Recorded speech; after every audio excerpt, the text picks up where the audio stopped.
வணக்கம். நான் திரைப்பட இயக்குனர், நடிகர் பாரதி கண்ணன். நடிகர் ராஜேஷ் அவர்கள் மரண செய்தி கேட்டு ரொம்ப பேரதிர்ச்சியாக இருந்துச்சு, ரொம்ப துக்கமாக இருந்துச்சு.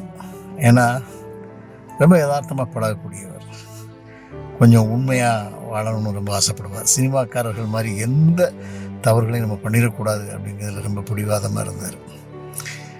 ரொம்ப உண்மையாளனாக வாழ்ந்தனால எப்போதுமே உண்மையாளர்களுக்கு சொந்த குடும்பம் கொஞ்சம் பகையாயிடும்.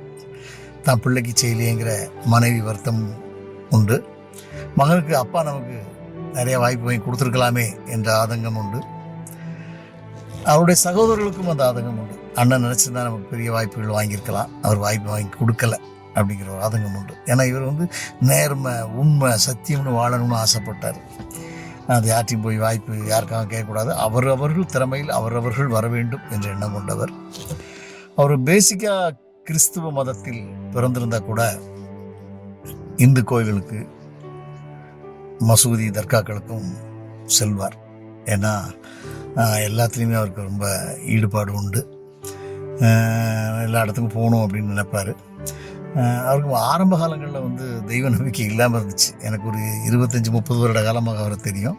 தெய்வ நம்பிக்கை இல்லாமல் இருந்தார். கொஞ்சம் கம்யூனிஸ்ட் பேஸில் வாழ்ந்துட்டு இருந்தார். அப்புறம் குறிப்பாக அந்த மதுரை வாயில் பக்கத்தில் முருகேசன் என்கிற ஒரு ஜோசியரை போய் பார்த்தாரு. அவர் இவருடைய வாழ்க்கையில் நடந்த சம்பவங்களையும் நடக்க போகிற சம்பவங்களையும் ரொம்ப சொல்லிட்டார். அதிலேருந்து பெரிய ஆச்சரியமாகி அவரை பற்றி இவருடைய யூடியூப் சேனலை சொல்லி அந்த ஆள் இப்போ பெரிய கோடீஸ்வரன் ஆகிட்டான். வீடு, காரு, பங்களாலாம் வாங்கிட்டார். அந்த அளவுக்கு இவருடைய மீது அபிமானமும் நம்பிக்கையும் கொண்ட ரசிகர்களும் நண்பர்களும் ரொம்ப ஏராளமாக இருக்காங்க. ஒரே நேரத்தில் புரட்சி தலைவரோடும் நடிகர் திலகத்தோடும் ரொம்ப நெருங்கிய நட்பு கொண்டிருந்தார்.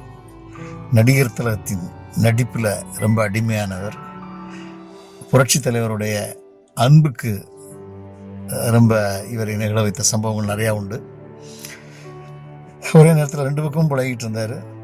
அதனால் 2 பேருமே இவரை தப்பாக எடுத்துக்கிறதில்ல. 2 பேருமே இவரை நல்ல நட்போடு உபசரித்தாங்கன்னு சொல்லுவார்.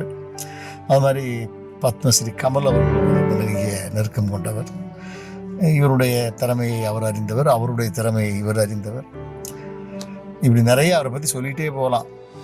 அந்த மாதிரி ஒரு பழக்க வழக்கத்துக்குரிய நண்பர். யார்கிட்ட திறமை இருந்தாலும் அதை ரொம்ப வியந்து பாராட்டுவார். அதே மாதிரி சினிமாக்காரர்களுடைய குடும்பங்களில் எந்த குடும்பத்தில் எந்த நல்லது கிட்டதுன்னா கூட ஆளாக போய் நிற்பார்.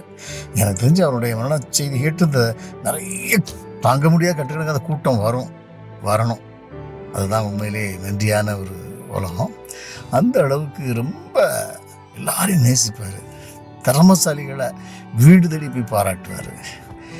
நடிகர் எம்.ஆர். ராதாவெல்லாம் அப்படி இவருக்கு பிடிக்கும். எம்.ஆர். ராதாவுடைய திறமையை கண்டு ஒவ்வொரு நிமிடமும் ஆச்சரியப்படுவார். அது மாதிரி நடிகர் திலகத்தோட திறமையை கண்டு மிரளுவார். நான் நடிகர் திலகம் சிவாஜி கணேசனை பார்த்து நான் நடிக்க வந்தேன், ஆனால் அவரை மாதிரி என்னால் நடிக்க முடியல.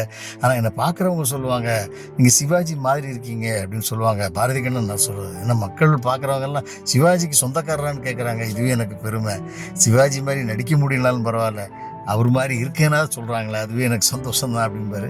அந்த அளவுக்கு நடிகர் திலகத்து மேலே வெறி கொண்ட ஒரு நடிகர் இன்றைக்கி நம்மளை விட்டு போயிட்டாருங்க நினைக்கும் போது மனசு ரொம்ப சங்கடமாக இருக்குது.